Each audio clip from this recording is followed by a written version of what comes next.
In 1921, a mob of 10,000 whites descended on the Greenwood district of Tulsa, Oklahoma, then the richest black neighborhood in the entire United States. Hundreds of black residents were murdered in what became the deadliest massacre on American soil since the Civil War. The Tulsa Massacre is one of the most tragic and disturbing incidents of racial violence in U.S. history, yet it's rarely mentioned in the history books. Today, we're going to take a look at how a racist mob destroyed America's richest black neighborhood. An early 20th century oil boom drew people to Oklahoma. By 1920, the population of Tulsa was over 100,000 and growing, with many of the new residents being black. Existing racial tensions were escalating, and whites who were concerned about having to let black people into their neighborhoods for the first time didn't exactly roll out the welcome wagon. Instead, they sprang into action, and in August of 1916, the city passed a residential segregation ordinance. The new law, once enacted, prevented blacks from living on any block where 75% of the other residents were white. Black citizens would have to look for a home elsewhere. The black district of Tulsa was called Greenwood. Despite legal segregation, the neighborhood and its population thrived. Greenwood had 2 independent newspapers and was filled with black-owned businesses, including the largest black-owned hotel in the country. Booker T. Washington was so impressed with Greenwood, he called it the Negro Wall Street.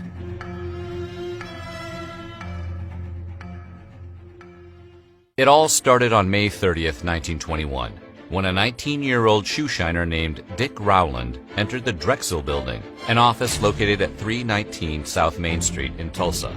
He needed to use a public bathroom, but because he was black, segregation laws restricted him to using facilities located at the top of the building. Getting there required taking the elevator, and that's where Dick encountered the elevator operator, a 17-year-old white woman named Sarah Page.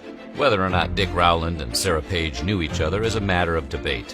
What happened in the elevator that day is also unknown. An article in the Tulsa Tribune reported that Rowland attacked Page, scratching her hands and face and tearing her clothes. Conversely, author Mary Parrish, writing less than a year after the events, reported that the black man had merely stepped on the girl's shoes by accident. What is known is that a clerk in a nearby department store heard what he thought was a woman screaming. He went to investigate and saw a young black man run from the building. Then he found Page in the elevator. She was said to be in a state of distress, so the clerk concluded she had been attacked and reported as much to the police.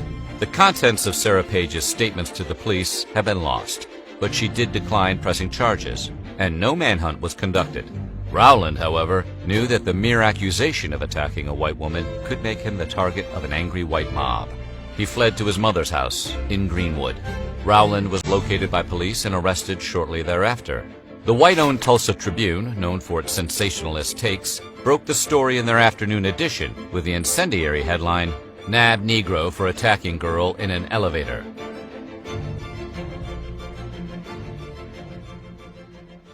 Rumors that Rowland would be lynched spread like wildfire, and by 7:30 p.m. on May 31st, hundreds of white residents had gathered outside the courthouse. Only a year earlier, a small mob lynched a white murder suspect named Roy Belton, and the newly elected local sheriff, Willard M. McCullough, was looking to avoid a similar incident. At approximately 8:30 p.m., 3 white men entered the courthouse and demanded Rowland be handed over to them.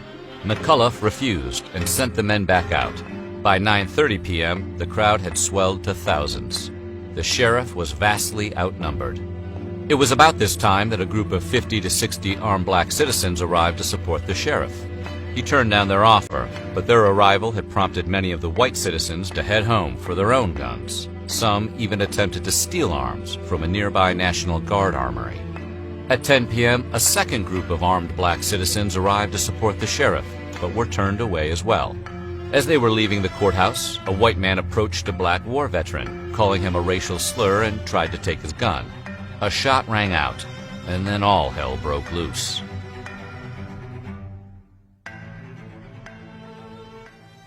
Both sides began to fire, but the small group of black citizens was outnumbered 20-1, and they retreated towards Greenwood. The gunfight followed them the whole way, and the whites used it as an excuse to massacre innocent black citizens. One unarmed black man was even chased into a theater and murdered on the stage. Calling the incident a Negro uprising, the local police deputized almost 500 white men. many of whom had been members of the lynch mob that had created the whole situation in the first place. The new deputies were instructed to arm themselves and were then ordered to shoot blacks in the streets. Meanwhile, a white mob headed for Greenwood.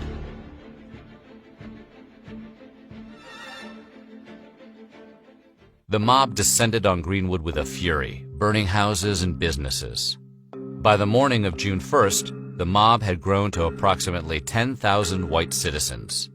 They poured into the district, looting, destroying, and murdering black residents by the hundreds. Other armed whites were breaking into black homes and arresting the residents. Any who dared resist would be immediately killed. Buck Colbert Franklin, a Tulsa resident and lawyer, was a witness to the destruction of Greenwood. He recalled hearing something that sounded like hail falling on the roof of his office building. He looked out the window and saw a hotel on fire. It was burning from the top down. Then he noticed a second building, and then a third, then others, all burning from the top down. As he stood and watched, he noticed planes circling overhead, maybe a dozen or more in number. Through a thick cloud of smoke, he could see them drop what he called burning turpentine balls on the tops of various businesses and homes. Immediately, he knew all too well why every burning building first caught from the top. At the same time, other reports hold that white men fired guns from the planes, shooting black residents as they walked along the ground. The planes, as it would turn out, were military biplane trainers from World War I that had lifted off from Curtis Southwest Field, just outside the city.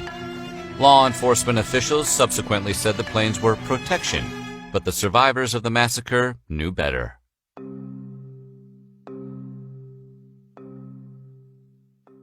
The mob burned everything: hotels, restaurants, grocery stores, doctors' offices, pharmacies, a public library, a dozen churches, and over 1,000 private homes.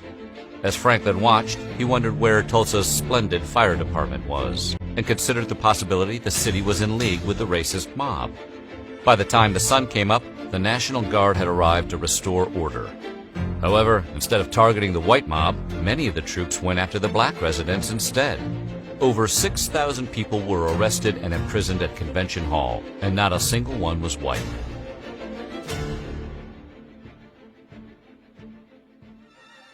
On June 1st, 1921, Greenwood was still burning. Thousands of black residents had been imprisoned, hundreds more were dead, and to add insult to injury, the Morning Tulsa Daily World's headline for the day was, "Two Whites Dead in Race Riots." The article claimed that 500 armed whites had heroically held off 1,000 armed blacks. Later in the day, a different headline added fuel to the fire by exclaiming, "Many more whites shot." The black lives that had been lost were completely disregarded by the media, and the stage was set for the grand jury to hang the blame for the whole thing on the people of Greenwood.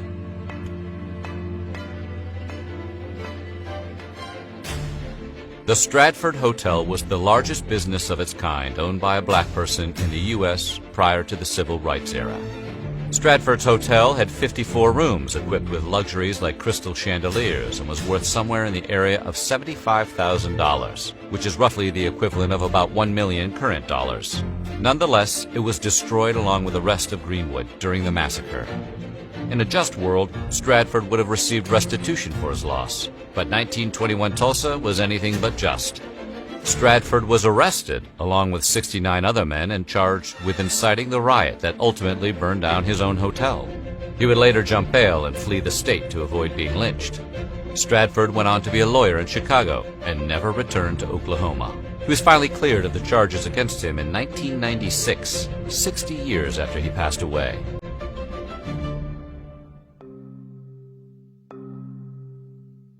By the time it was all over, the neighborhood once known as the Black Wall Street was uninhabitable.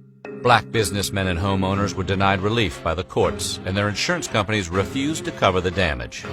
Dick Rowland was never charged in connection with the incident in the elevator. He eventually left Tulsa and never returned. Looking back, many speculate that the alleged attack on Sarah Page was merely a pretext for Tulsa's white residents to destroy a successful black community they had always hated. The massacre became a celebrated event in some quarters. Postcards commemorating the violence and destruction even circulated among some white collectors. As Paul Gardulo, a curator at the National Museum of African American History and Culture, points out, The truth of the matter has to do with the threat that black power, black economic power, black cultural power, black success posed to individuals and the whole system of white supremacy. In 2001, an investigation held the city partly responsible for the Greenwood Massacre, finding that the police themselves were actively involved in the mob violence. The city of Tulsa was ordered to pay reparations to the survivors of the massacre and their descendants.